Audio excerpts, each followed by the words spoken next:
Je, kuna uhusiano gani uliopo kati ya mtoto kuota meno na kuharisha au kutapika?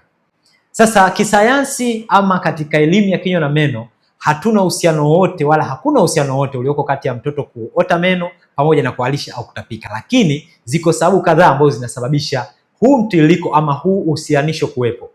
Sababu kubwa ya kwanza inayosababisha ni kwamba wakati mtoto anaota meno, mara nyingi mapengo yake huwa yanawasha. Kwa hiyo kitu kinachotokea, mtoto anatafuta namna yoyote ili aweze kujitahidi sasa kuhakikisha hapati ile kuwashwa. Kwa hiyo anachokifanya, anaweka vitu mbalimbali mdomoni, na hasa kwa sababu anakuwa katika kipindi cha kutambaa, mtoto anaweka vitu mbalimbali.